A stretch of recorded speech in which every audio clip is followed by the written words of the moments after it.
Imagine one area of your life that you could just continually invest into and continually get rewarded for. It's not like the gym. When you start going to the gym and you pick up some muscle, you start to add some weight each and every time. But then after a while, the noob gains are gone and you have to slowly but surely make progress. And it takes so long to see any difference once you've had those initial gains. And as with meditation, if you have a very stressed mind and you start to meditate, then you're gonna get huge benefits and quickly. I think it only took like a couple of days for me to notice significant differences.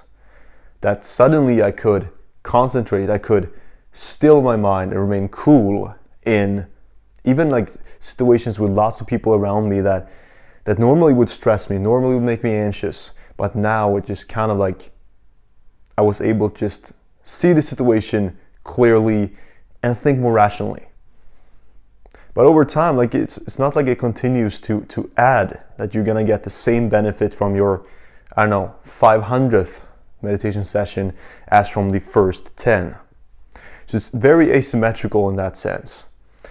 One area though that isn't so is knowledge. So reading books. You might say that, okay, at the beginning when I know nothing, then it's gonna be an increase of 100% of reading one book. But then all of a sudden the next book is not gonna make that much of a difference. Yeah, kind of true. But as a general rule, knowledge and gaining information is so valuable, it's so appreciated, because you can just keep on reading, keep on getting information, and it's gonna keep on adding onto your life. There's no noob gains here. It's just the more you read, the more you get to know, the better you become, the more successful you're gonna become. So it's one of the best areas to continually invest in, like such as having a daily reading habit. And that brings me into reading books and how frequently you should do that. Because you might have heard these influencers.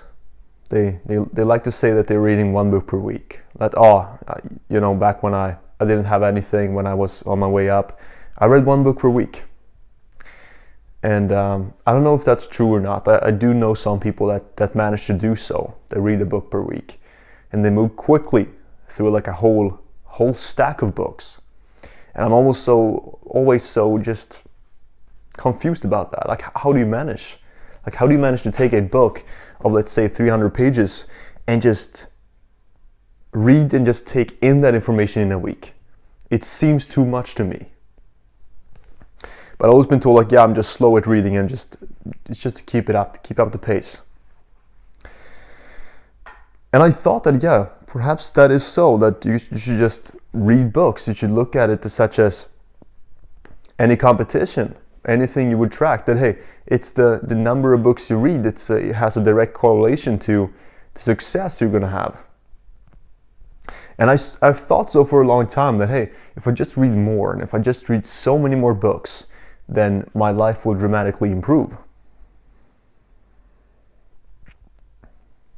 But I also noticed that I kind of found a problem doing this, trying to read as many books as possible. Because I would take one book and I would move through that book and I would think that, okay, there's lots of great stuff here to use in my life. But then I was like, yeah, okay, I'm done with this book, on to the next one, obviously.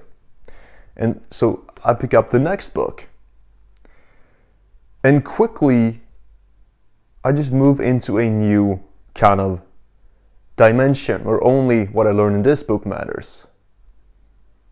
And that's the stuff I think about daily. And so all of the stuff that I had in this book, all the practicalities, all the stuff I could implement. So both of these books, by the way, kind of like, yeah, communication, you could say. But I noticed that all this stuff I learned in this book just kind of became like, I didn't even think of it by the time I entered this one. And there we have the problem that we move through books too quickly, and I don't think we look at books as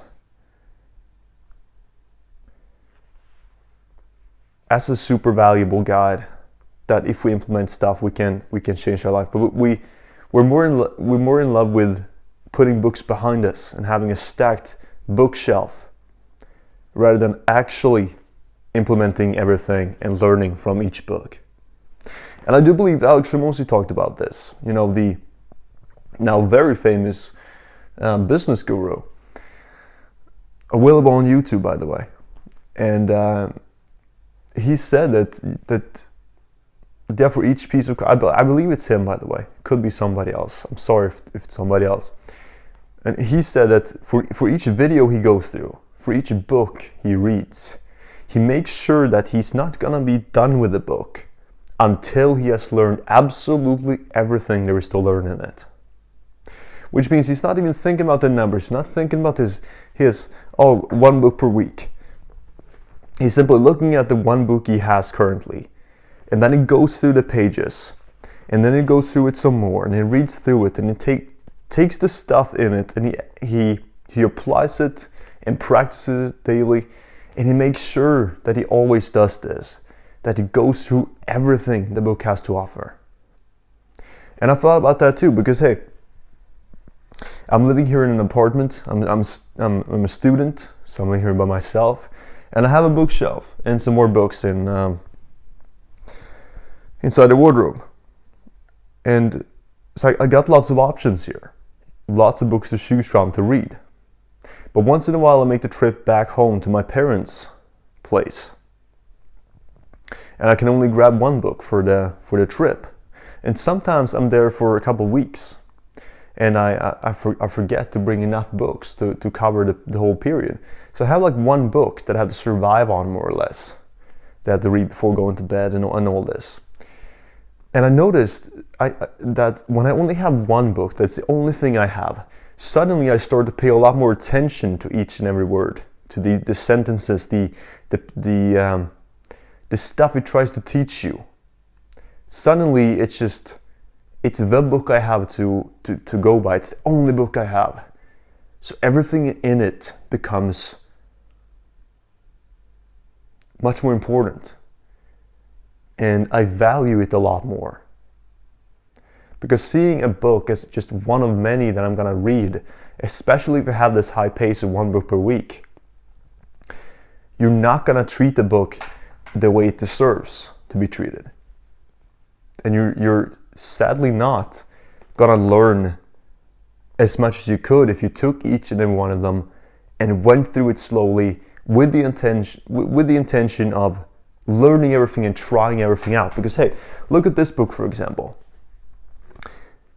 How to Talk to Anyone, 92 little tricks for big success in relationships. 92 tricks. Imagine if I tried each and every one of these out, 92 tricks. So this is the only book I have, and I'm finished with this book, not when I'm finished with all the pages, but when I've done all the 92 tricks, when I've tried all of them out. And I've been sitting down and kind of deciding which one to keep and which to keep practicing on. And I've kept on practicing them. Like, this is the only book I kind of read for a while, to make sure that this stuff, those 92 tricks, I'm gonna learn them. I mean, not learn all of them, but I'm gonna learn these tricks.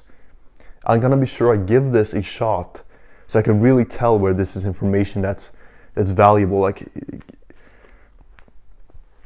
before I move on to the next book. Because it's so easy to get caught up in the numbers. We want to have the numbers.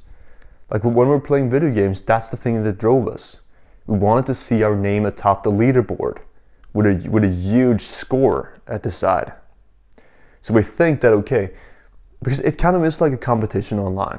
You see people, they read these books, other people, they read those books instead, but they kind of move through these books so quickly. And we have these influencers who say that, yeah, I read one book per week. And then we see that they're now super successful. But I do think we forget the actual book, what's inside the pages, all the information that is there to take for us. And so it's kind of like just a little reminder of that perhaps taking the Alex Hormozi approach to reading and learning stuff, making sure you learn everything before you move on, it's a much better approach rather than this reading for reading's sake to pile up numbers. Just an idea. Anyway, you can let me know in the comments what you think of this. How do you read? How do you think we should read in order to really learn? Because that's the objective, to learn, to find stuff that we can implement in our lives and kind of build our lives around. Stuff that really can do something for us. And not just using this as entertainment. So let me know, and I'll see you again, my friend.